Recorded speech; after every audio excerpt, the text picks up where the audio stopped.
Next, let's invite Mr. Ruben Chung, Head of Marketing at Lead, to share with us on why data don't always reveal insights and what to do. Ruben is a growth marketer, entrepreneur, and trainer. He's an expert in business direction and marketing strategy with over 10 years of industry experience.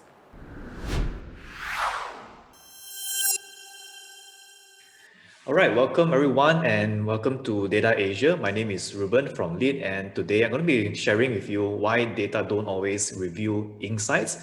Although we have been taught to think about data all the time, to be data driven, to look at data at every aspect of your business, our business, and also marketing.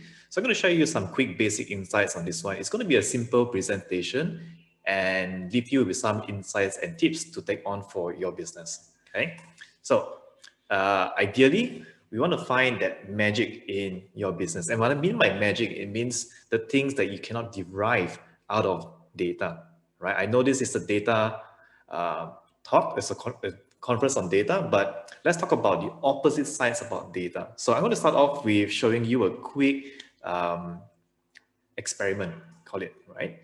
So as marketers, you probably use some email marketing, right? You send emails to your customers, you send emails to prospects, and you do all sorts of different communications with a marketing strategy, right? Using emails, using messaging on Facebook. So this example here is an email marketing campaign. And if you look at the clicks and opens that I have on my example screenshot here, this is taken from our actual email newsletter, all right? And you'll see that we have a click which is 2%. That means when someone clicks into that email, we had around 2% click rate. And you can see that we have an open rate of 20%. That means out of all the people we send this email to, they 20% of them open this email. Now, if I were to throw the question back to you, is this a good result? Some people might say this is a good result. It hits the benchmark because the benchmark of email marketing campaigns is 20% open rate. Some people might say, oh, I can get a little bit better. Okay, so I'll leave that answer to in your own minds, right? Think about it. Is it a good result or is it a bad result? 20% open rate and 2% clicks. Right. Now, then we see the number of successful deliveries. So for example, we have sent 763 people in this email. So if this email has gone to 763 people, and out of that, we've gotten 20% clicks. So maybe some of you might say that's a good result. Now let's look at another one. Now for this particular email, we had 85% open rate and a 57% click rate. So is this a good result or is this a bad result? Now, some of you might begin to say, oh, Ruben, can you teach me how to create an email that gets such a high open rate, gets such a high click rate, right? And it's not until I show you the number of people that we send it to, right? So 85% equates to 6 opens and 57% clicks equates to 4 clicks on this particular email. So the reason I'm showing you this data here is to illustrate to you that sometimes data don't reveal the insights that you want. Someone could say they got an open rate of 50%, but how big is their list? Someone could say they got an open rate of 5%, and you might say, oh, 5% is very low, but how big is their email list? And this is one of the very few examples I can show you where data sometimes skews in opposite of our favor, right? Now let's consider another scenario. We have come across cases like this, right? And also examples where people will give you an average. The average net worth of people in this building, let's say in this building, is 100,000. All right. So average is taken by calculating maybe the net worth of every person and then counting an average, a mean out of it. And you might say, oh, the average net worth is 100,000 for people in this building. Now, these data can be skewed again by if, let's say we have maybe 10 people on my screen, right? And let's say the 10% or the 11% in the whole building of average is Bill Gates, right? Now, with one person coming into that equation, that whole average would be skewed again. So sometimes when you see data suggesting that the average something of something is X or Y, it can be something that is skewed. So when you look at data, it's not always accurate in a way. And sometimes data don't actually share the insights that you want or the actual insights to you. So we all have been trained to look at data, talk about data, right? And um, if you go online, if you go on social media, you'll see articles popping up every single day that talks about how we can use data for our business. So for example, 5 data trends to take your business forward in COVID, and how to use machine learning and AI to move forward with data. So every day it's about data, even if you're in the engineering sector, even if you're in the marketing sector or sales sector, there's somebody would tell you to go back into data and take something out from data, as if data is the way forward for everything. Well, I'm not saying that data is not the way forward, but we have to track carefully, right? Now take an example, Malaysia's government agencies and more, they are also driving the competency as well, right? And this is a very, very old news from 2017, where MDEC aims to have 20,000 data professionals by 2020. Now it's already 2021 right now, and I'm not too sure whether we have hit that 20,000 data professionals yet. But the point is, we are all in a race for data, right? We are all in a race to get data competencies and abilities in work, and also using it at work, right? But even if we look at something like cryptocurrencies, okay, so we have technical analysts who looks at all these candlesticks, who looks at all these stock charts and more. And yet, if you ask a full-time technical analyst, he or she cannot predict the future. So a lot of AI, a lot of looking at data analytics is looking in the back mirror of our car seats. It's looking at what happened before. But when it comes to predicting the future, we can only rely on patterns. We can't really rely on a special prediction engine, because prediction engine is basically made out of patterns that happens in the past, right? And maybe using that patterns, it creates simulations of what might possibly happen in the future.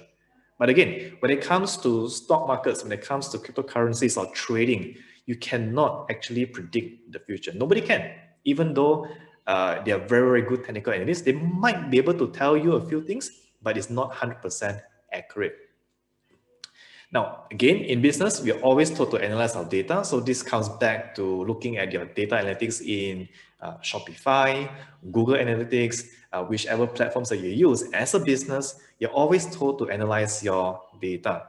What is our total sales for today? What is our conversion rate? When we run an ad on Facebook, do we have a 5% cost to lead ratio, or what's our conversion rate? So we're always told to look at numbers. And because if we find a number that works, then we can scale up from there. That's the whole consensus about looking at data, right? So no matter where you are in business, you were always taught to look at data. And looking at data, we are also often told to create decisions out from data, basically predictions. So if you look at things like analytics, how many people came in from Google? How many people visited our site from social media? Take that number, right? And if we notice, for example, that a lot of people are finding our site, our products via Google SEO, via Google Organic, then we double down on SEO. But sometimes the truth can be further than what we see.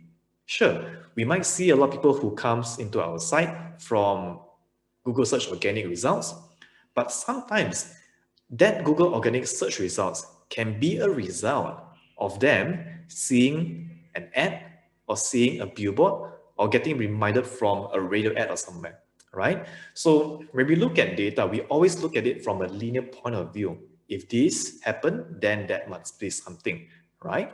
But the real thing behind data is huge. And I'm going to show you a few more examples to really paint this example into your minds. Yeah. So A/B testing. Now, if you're a marketer for some time, if you've done marketing, you definitely came across the strategy to A/B test. Okay, so quick backstory, what is A/B testing? Now, A/B testing is basically putting, like for example, if you have a product on a website, you put the product on a website, you have two pages. One page shows a different button, right? The other page shows a red color button, for example. So in this example, you see one of them have a red button, one of them has a green button. And then what marketers would do is that they would test the difference between two of these buttons, which one would work better. And a marketer might say, after doing an experiment for 1 week or so, he might say, oh, buttons which are green in color, right, gives you a better, higher conversion rate. So every other marketer that sees this study or experiment begins making their buttons green in color. Does that work? Probably not. Now, the problem with A/B testing is people test things that are very, very logical. For example, they test things like 100 ringgit for a product and then a product which is discounted. Now that is very, very logical. You don't even have to test that. So A/B testing, I like to joke and I like to, in a way, degrade A/B testing is A/B testing with too much of it tends to make your site turn into sort of a porn site. Why? I mean, if you're comparing red buttons versus green buttons, might as well I'll just put in a picture or a photo of a beautiful lady on B and then put an ugly person on button A, right? Eventually, you will turn your site into a porn site because you're enticing people to click on what they want to click, right? But the reason people buy something from you is not because of the colors of your buttons. They buy something from you because of what they receive in value from a product or a service. It's never really too much about what color your button is. Of course, to a certain extent, design is quite important, but then to the extent of testing button colors, probably not. Yeah. All right. So in fact, as users, as individuals, we love data and we love proven methods a lot. And proven methods, formulas, point principles are all backed by data, right? If you think about it. So allow me to give you some quick examples. Now, we love formulas so much that we try finding formulas to succeed, to be successful in life. If you go online, do a Google search, right? You've probably come across, tons of this kind of like formulas and research and all these things, like the 6-step Facebook advertising formula, right? Break down the perfect SaaS landing page. How do you create a great landing page to entice customers and to convert customers? So we're always finding formulas. Well, what's the best formula? What's the best principle? What's the best this and that, right? And a lot of these studies, again, that's not very wrong thing to look at, but a lot of these studies are backed by experiments and also data from people who have done it, okay? Now, in fact, if you go online and search for a formula too, you can see people looking for all sorts of formula. Is there a formula behind becoming wealthy? Is there a simple formula for getting rich? Is there a formula to this and that and that? And yet, as individuals, we know there is no formula to getting rich, right? So why is our love so huge, right? Why is our love so big for formulas? And when I see all these point principles, right, the 6 steps to writing an email marketing campaign, the 6 steps to doing a Facebook ads, I normally laugh at them. Why? Because imagine this, if we were to use formulas in real life.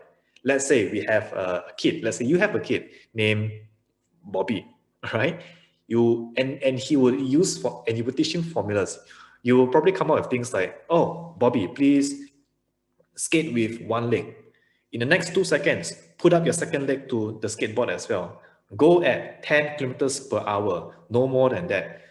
So in real life, formulas does not work. I mean, sure, we can actually teach a kid to follow some fundamentals to learning how to skate, right? But we cannot actually give them formulas to succeed. So once they have the fundamentals, whatever they do next is not based or backed by data anymore. What they do is then, in a way, magic, right? It's not so much of following a formula to learn how to skateboard, right? So formulas does not exist, right? They exist as fundamentals. And after that, whatever we do next is totally magic, right? And yet we have someone like this, right? This is, if you do not know him already, is Tony Hawk. Depending on when you were born, Tony Hawk is a professional skateboardist, right? And he seems to have followed no formulas, right? And I'm just want to illustrate to you that, the way to success or the way to doing business is near the same as learning how to skate. There's no really one single formula to doing something, right? When it comes to data as well. So data is simply an indicator. Now, through all the slides I've shown you and through everything I've talked about, I'm not saying that data is something that you shouldn't follow when it comes to your business, when it comes to marketing, or when it comes to doing anything at all. But data is simply an indicator that tells you if something you're doing is correct, if something you're doing or whatever you're doing is going the right way or more, right? But often you have to look at something behind data to identify if whatever you're doing is correct, okay? So following logic sometimes, because data is logic, right? Following logic sometimes will only get you to where your competitors are. And a lot of things that we appreciate in life, a lot of things that were made, like brands that were made out, did not follow logic, did not really follow logic. They were created out of the data. Let me show you some examples, okay? So imagine this scenario. We have a new drink, all right? So this is my company. I want to pitch it to you. We have a new drink. It tastes terrible. It smells horrible and has plenty of sugar. And we're trying to go against the biggest carbonated drink in the world, Coca-Cola. Now, do you want a stake in my new drink? So if you look at data, right? Oh, Coca-Cola has a huge market share. Coca-Cola is loved by so many people. And when you look at that data, come back to my statement here, you probably say, nah, Ruben, I probably don't want to actually buy a stake in your new company and your new drink, right? It does not make sense. There's no data that backs that you can actually succeed in this red ocean market that is dominated by Coca-Cola and Pepsi. Until I tell you that this drink is Red Bull, all right? So when Red Bull came up, and started doing their product, right? It does not follow any logic because logically, there's no space anymore in the busy market. But yet, Red Bull today is one of a very highly, drunk drink in the market, right? Let's look at another example. Now, and people, without showing you the picture there, and people will be happy to pay 15 ringgit for a drink that they can make at home for a few cents. And we have Starbucks. So when Starbucks came about, did they follow logic? Did they look at data and say, okay, there is a market for people who wants to buy a coffee that costs 5 to 10 times more expensive than what they can make at home? There's no data that would have suggested that. And yet they went ahead and built a business out from, magic again, right? So it's not so much about data. So if you are a business today looking at only data and making decisions out of data, you might miss out on a lot of opportunities. So the human mind is highly illogical. We don't make decisions based on logic. We make decisions based on a lot of emotions and then back it up by, logic, right? So this is a quick example of how customers make decisions. So our expectations, and in an ideal world, is that a customer would see our Facebook ad. So I'm going to draw this here. Oops. Okay, so a customer would see our Facebook ad, understand the value of the product, and, and buy immediately. Right? So this is the ideal world that we want. So we want our customers to be able to see the value of our product and buy immediately. But in reality, customers are highly illogical.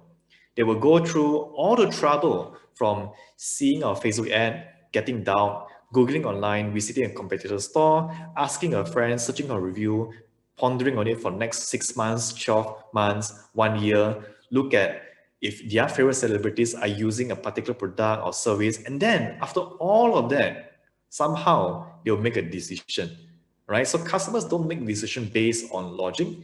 They make decisions based on funny emotions, on funny realities. So with this in mind, I'm going to show you a few ways or give you a few tips that we can actually turn our business into, use some magic to create some, marketing genius in our business, right? Let me just clear this up.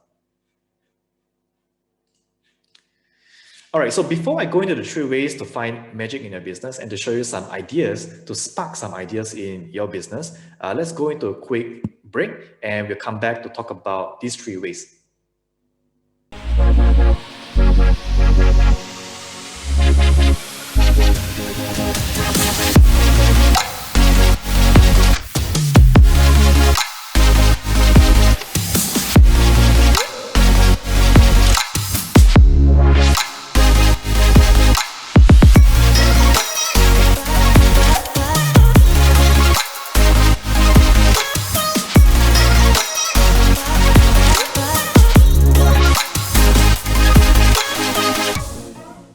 All right, welcome back. And now let's talk about the 3 ways to find magic in your business. So we have set the stage where we talk about how data is important, but sometimes can be a bit skewed as well. So how do you then find ways to overcome that whole data thing, right? So here are 3 ways to find magic in your business. Number 1 is to start analyzing qualitative data. So a lot of us are very used to analyzing quantitative data. So allow me to give you the examples and the differences. So quantitative data is basically measuring data based on numbers, right? So for example, how many people visited our store today? Maybe you would say 100 people visited our store. So that is quantitative data that we can quantify. But when you move into qualitative data, we start analyzing the behaviors of people. All right, so we have 100 people who entered our store, but what did they do, right? What did they see? What did they touch? What did they feel? So that is qualitative data. So in my example here, I give you a few quick examples. How many people visited our website? You might say 100, 1,000, or 10,000. But when we turn into qualitative data, the questions become different. What did visitors look at on the website? Did they look at our button? Did they look at a particular something? Now, quantitative data could be a question like, what is our conversion rate? So 3%, 5%, 10%. Qualitative data, on the other hand, is a question of what make visitors buy after reading the landing page.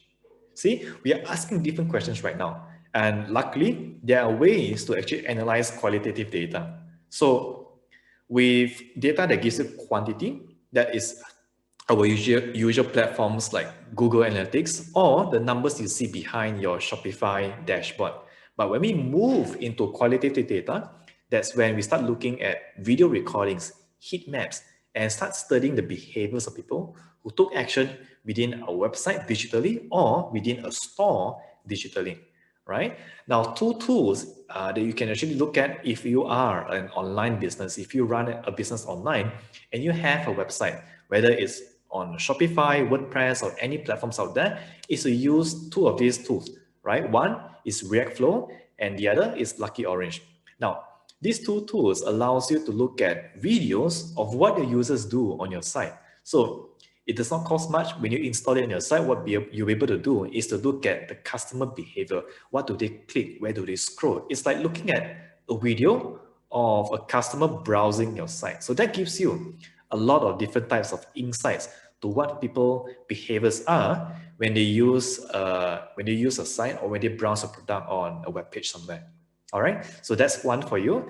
Switch into qualitative data instead of just looking at numbers, right? That's how you study the behaviors instead of just looking at data that does not tell you that much, in fact. All right, so that's first. And number 2 is to embrace the power of semantics.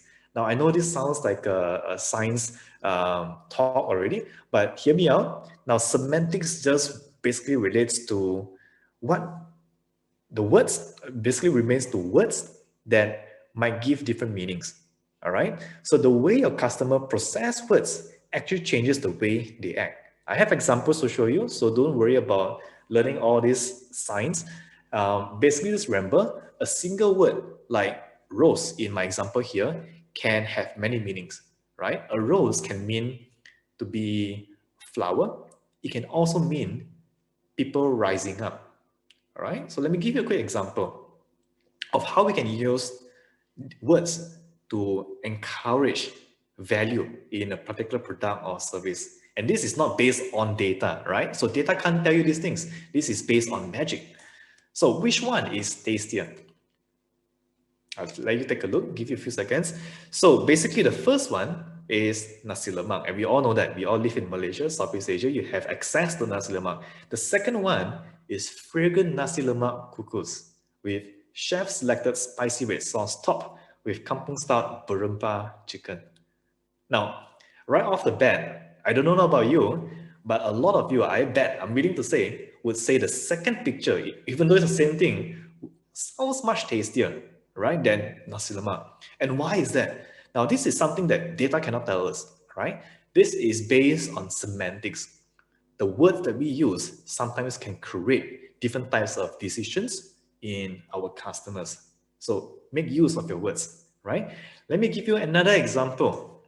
Which one is more effective? Again, this is not so much of semantics, but this is more of a bias, right, that we have as humans. So this is basically painkillers, right? Anadine and also Panadol are basically companies that make painkillers.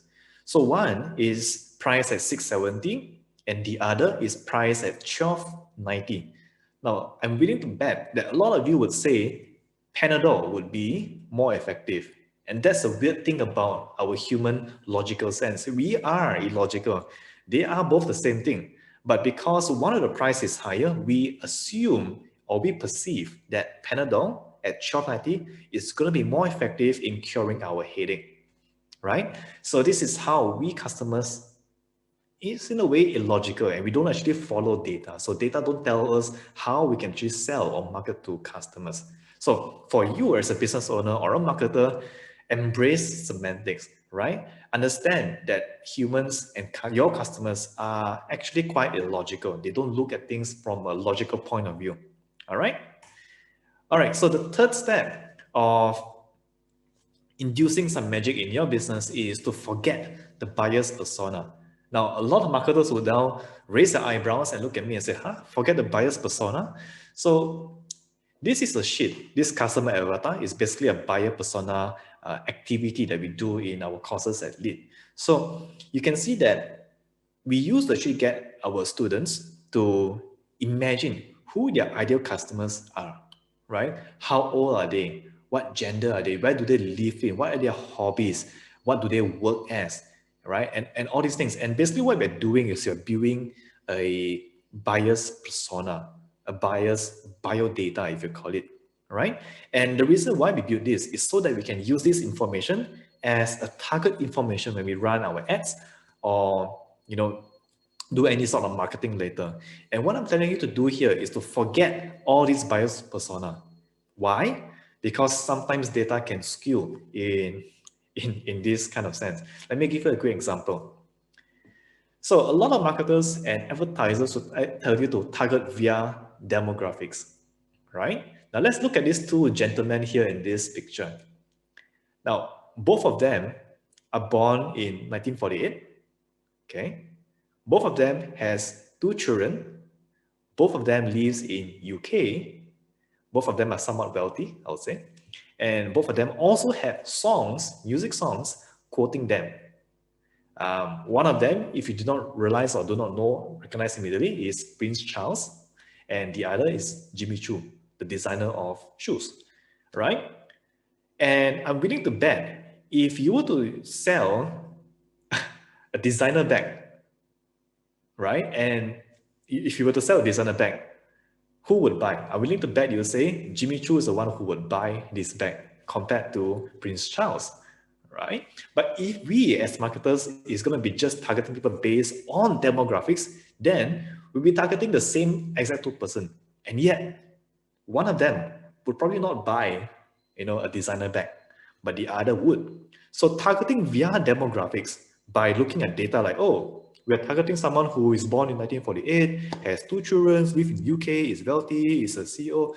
that does not work anymore. So targeting via demographics is a bad idea because people don't buy things based on demographics. It does not make sense whatsoever. So what's the best way to do that? Now, the next thing we're going to do is, if you don't target by demographics, we want to target by psychographics. So again, this is something that data cannot tell you, right? So how do we target by psychographics?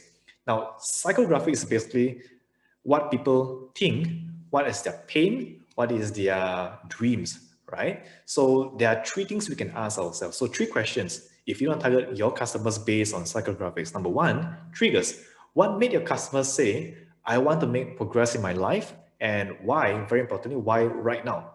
What triggers them to make an action, to take an action, to buy something or to look for something? Second, pain. What pain is stopping them from doing what they want to do? Okay, and then third one would be goals.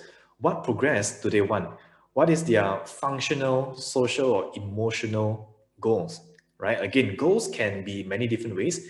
A lot of people like to think about goals as solving a pain, right? But goals can be functional. It can also be a social goal, right? I buy a designer bag because I want to look good. That is a social goal.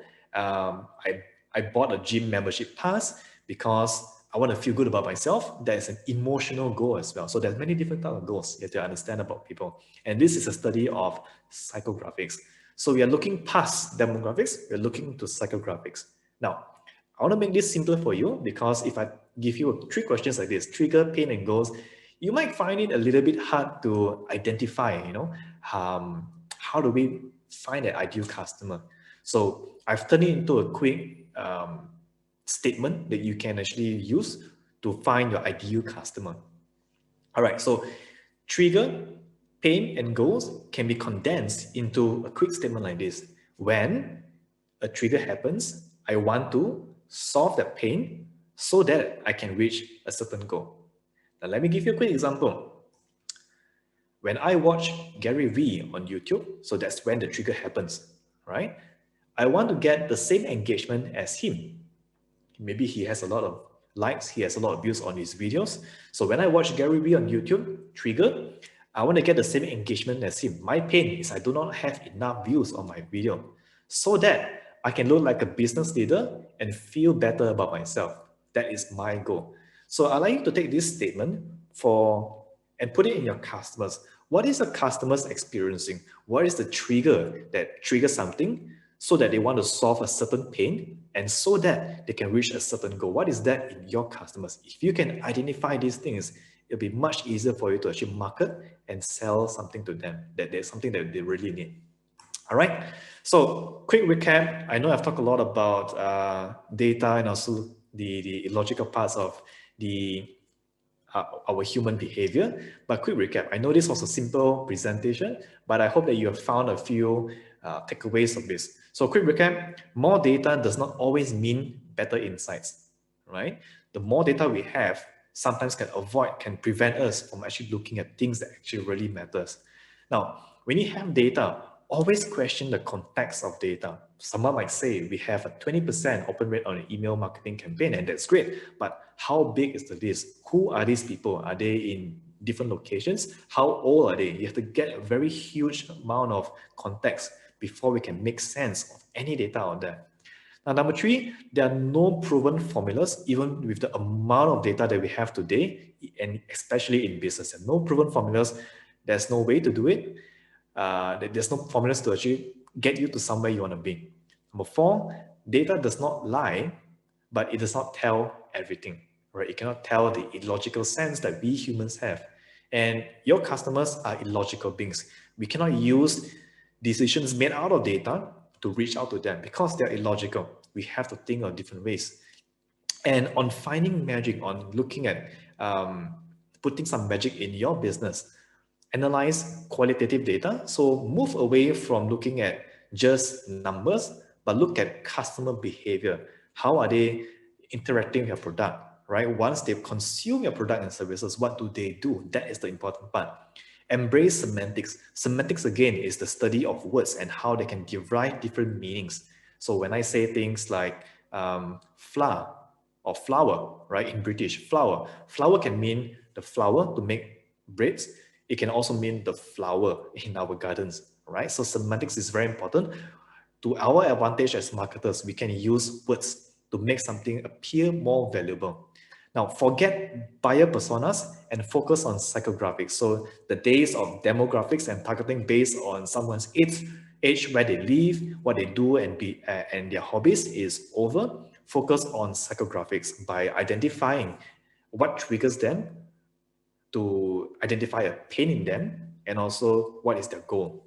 All right. And finally, be a little bit more illogical, because that's the way you find a special something within your business. So thank you again for listening to this presentation. I hope you find some insights from it. Now, you can follow me on rubencheng.com. This is a small blog where I write ideas.